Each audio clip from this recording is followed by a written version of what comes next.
आज की हमारी पड़ताल एक बड़े ही अजीब और चौंकाने वाले विरोधाभास से शुरू होती है। सोचिए, अमेरिका अपने सबसे करीबी दोस्त अपने पड़ोसी कनाडा को इतना परेशान कर देता है कि वो उसके सबसे बड़े दुश्मन यानी चीन की तरफ दोस्ती का हाथ बढ़ा देता है। सही बात है। हमारे हाथ जो दस्तावेज लगे हैं वो बताते हैं कि ये सिर्फ $1 अरब की ट्रेड डील नहीं है, ये एक बहुत बड़ी एक तरह से भूराजनीतिक चेतावनी है। बिल्कुल। आज हम इसी कहानी की परतों को खोलेंगे और समझेंगे कि आखिर ऐसा क्या हुआ कि कनाडा को अमेरिका से ज्यादा चीन भरोसेमंद लगने लगा। और ये मामला सिर्फ कनाडा या अमेरिका का नहीं है। ये विदेश नीति में धारणा और हकीकत के बीच की जो लड़ाई है ना, उसको समझने के लिए एक बेहतरीन केस स्टडी है। अच्छा। ये दिखाता है कि कैसे एक लीडर का अंदाज और उनकी जो अप्रत्याशित नीतियां हैं वो अनजाने में ही वैश्विक समीकरणों को इस तरह बदल सकती हैं कि इसका सीधा फायदा उनके सबसे बड़े प्रतिद्वंदी को मिल जाए। एग्जैक्टली। आज हम देखेंगे कि इस एक घटना की लहरें पूरी दुनिया के शक्ति संतुलन पर कैसे असर डाल रही हैं। तो चलिए सीधे उस घटना पर आते हैं जिसने सबको हैरान कर दिया। कनाडा और चीन के बीच $1 बिलियन का व्यापार समझौता होता है। ठीक है, व्यापार तो होता रहता है, लेकिन असली धमाका तो कनाडा के प्रधानमंत्री मार्क कार्नी के बयान से हुआ। हाँ, वो बयान बहुत चौंकाने वाला था। उन्होंने कहा कि अमेरिका की तुलना में चीन एक ज्यादा भविष्यवाणी करने योग्य यानी प्रिडिक्टेबल पार्टनर है। ये सुनना ही अपने आप में किसी झटके से कम नहीं था, है ना? बिल्कुल। एक ऐसा देश जो अमेरिका का सबसे पुराना और भरोसेमंद सहयोगी रहा है, वो ऐसी बात कह रहा है। पश्चिमी मीडिया में तो यहां तक लिखा जाने लगा कि ट्रंप की नीतियां अनजाने में मेक अमेरिका ग्रेट अगेन नहीं बल्कि मेक चाइना ग्रेट अगेन का काम कर रही हैं। हाँ। तो इस बयान के पीछे के क्यों को समझना बहुत जरूरी है। मतलब ये सिर्फ व्यापार के बारे में नहीं है। नहीं, यह ट्रंप प्रशासन के तहत अमेरिकी विदेश नीति के कथित अस्थिरता पर एक सीधी टिप्पणी है।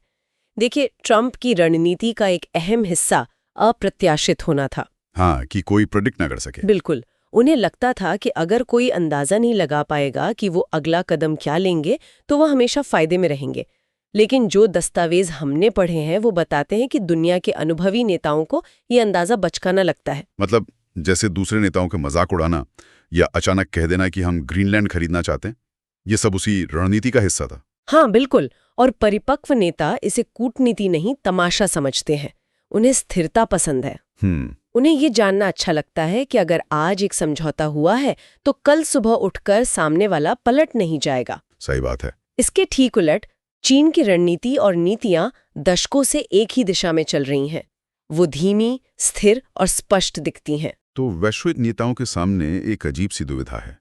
एक तरफ एक अप्रत्याशित लोकतंत्र है और दूसरी तरफ एक स्थिर, अनुमानित तानाशाही। और कई बार व्यापार और स्थिरता के लिए वो दूसरे विकल्प को चुनते दिख रहे हैं। लेकिन एक सवाल उठता है, क्या इस अप्रत्याशित होने की रणनीति में कोई दम नहीं है? क्या इसके कुछ फायदे नहीं हो सकते? जैसा ट्रंप के समर्थक दावा करते हैं कि इससे अमेरिका को बेहतर डील मिली। ये एक बहुत अच्छा सवाल है। हाँ, 1 या 2 बार के लिए किसी खास सौदेबाजी में ये काम कर सकता है। आप सामने वाले को चौंका कर शायद एक बेहतर डील हासिल कर लें। लेकिन विदेश नीति कोई एक दिन का खेल नहीं है। ये दशकों तक चलने वाले रिश्तों पर टिकी होती है और रिश्ते भरोसे पर बनते हैं, अस्थिरता पर नहीं। सही। जब आपके सहयोगी आप पर भरोसा नहीं कर सकते तो वो दूसरे विकल्प तलाशने लगते हैं। कनाडा के मामले में ठीक यही हुआ। ट्रंप की रणनीति का दांव उन्हीं पर उल्टा पड़ गया। और जब ये हुआ तो अमेरिका की प्रतिक्रिया भी उतनी ही तीखी थी। हाँ, बहुत ज्यादा। ट्रंप के करीबी और रणनीतिकार स्टीव बैनन ने तो कनाडाई प्रधानमंत्री को सीधे सीधे संयुक्त राज्य अमेरिका का दुश्मन कह दिया। मतलब कोई डिप्लोमेसी नहीं, सीधा हमला। बिल्कुल।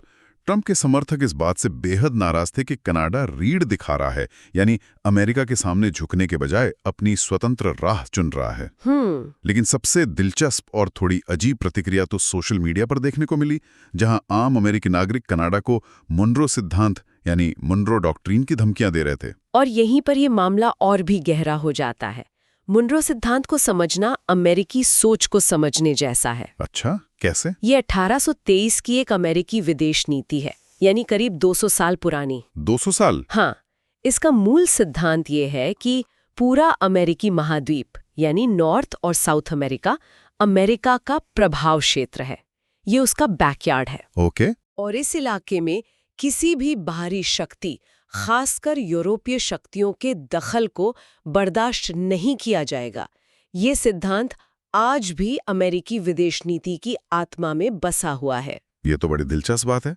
मतलब 200 साल पुरानी एक पॉलिसी आज भी ट्विटर पर लोगों के दिमाग में जिंदा है। जब कोई आम अमेरिकी नागरिक इसका जिक्र कर रहा है तो वो सिर्फ अपना गुस्सा नहीं दिखा रहा। नहीं, वो सिर्फ गुस्सा नहीं दिखा रहा, वो अनजाने में अमेरिकी विदेश नीति के एक बुनियादी स्तंभ का हवाला दे रहा है।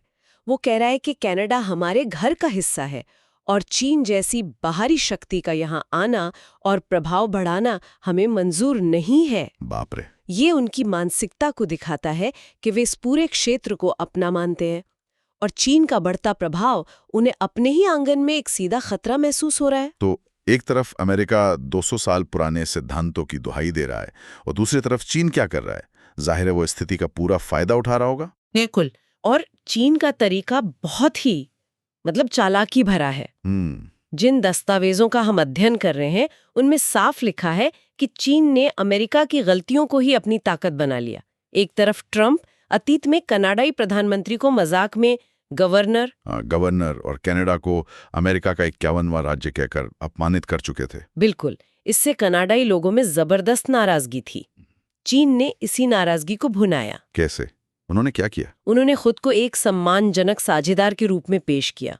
उनकी पूरी भाषा जीत जीत सहयोग यानी विन विन कॉपरेशन की थी। अच्छा। चीनी सोशल मीडिया पर विश्लेषक लिख रहे थे, देखिए, हम कनाडा के प्रधानमंत्री को गवर्नर नहीं कहते, हम उन्हें एक संप्रभु देश के नेता के रूप में पूरा सम्मान देते हैं। वाह।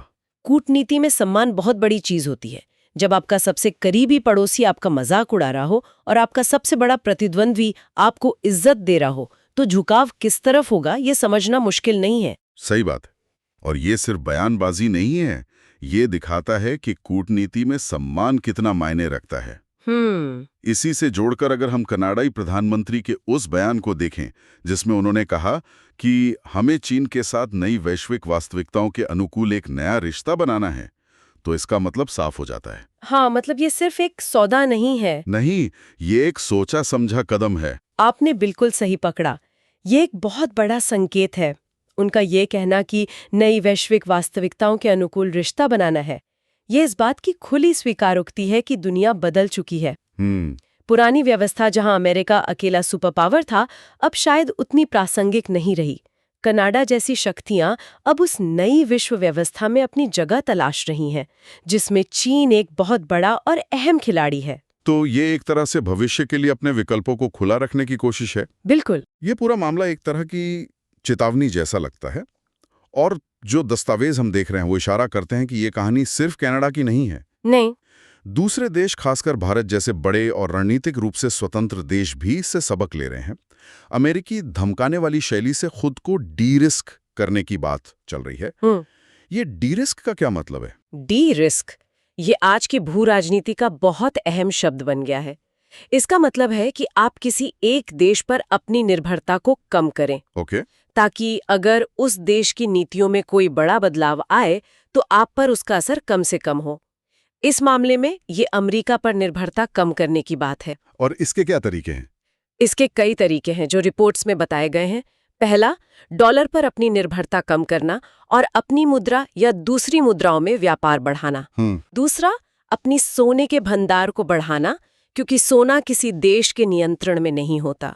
और तीसरा, यूरोपीय संघ जैसे दूसरे बड़े शक्ति केंद्रों के साथ अपने रिश्ते और मजबूत करना। लेकिन क्या ये करना इतना आसान है, खासकर भारत जैसे देश के लिए जिसके अमेरिका के साथ इतने गहरे आर्थिक और रणनीतिक संबंध है? देखिए, आसान तो नहीं है। क्या कोई देश वाकई में अमेरिका से खुद को प्रभावी ढंग से डी रिस्क कर सकता है? ये मुश्किल जरूर है, लेकिन नामुमकिन नहीं। इसका मतलब अमेरिका से संबंध तोड़ना नहीं है, बल्कि अपने विकल्पों में विविधता लाना है। डाइवर्सिफाई करना। हाँ, ये एक रात में नहीं होता। ये एक धीमी और लंबी प्रक्रिया है। लेकिन कई देश अब ये सोचने पर मजबूर हो गए हैं कि अपनी सारी उम्मीदें और सारा भरोसा किसी एक देश पर टिकाना समझदारी नहीं है, भले वो आपका सहयोगी ही क्यों ना हो। ये एक तरह का रणनीतिक बीमा है। बिल्कुल सही शब्द है, एक रणनीतिक बीमा। तो आने वाले समय में हमें क्या देखने को मिल सकता है? इन रिपोर्ट्स में भविष्य को लेकर क्या अनुमान लगाया गया है? एक बहुत ही दिलचस्प तस्वीर पेश की गई है।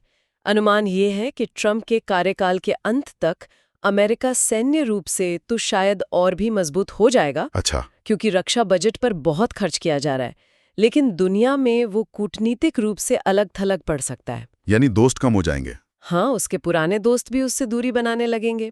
वहीं दूसरी ओर चीन इस समय का इस्तेमाल दुनिया भर के देशों के साथ अपने रिश्ते बेहतर बनाने में करेगा, यहाँ तक कि उन देशों के साथ भी जिनके साथ कुछ समय पहले तक उसके संबंध बहुत खराब थे। और कनाडा के साथ क्या हो सकता है? क्या अमेरिका चुपचाप ये सब देखता रहेगा? इसकी संभावना तो बहुत कम है। रिपोर्ट्स में इस बात पर भी चर्चा है कि ये देखना दिलचस्प होगा कि क्या ट्रंप हताशा में आकर कनाडा पर कोई अतिरिक्त टैरिफ लगाते हैं या उसे और धमकाना जारी रखते हैं। हो सकता है। शायद मजाक में ये भी कह दें कि जैसे ग्रीनलैंड को खरीदने की बात की थी, वैसे ही कनाडा पर कब्जा कर लेंगे। ये स्थिति बहुत अस्थिर हो सकती है।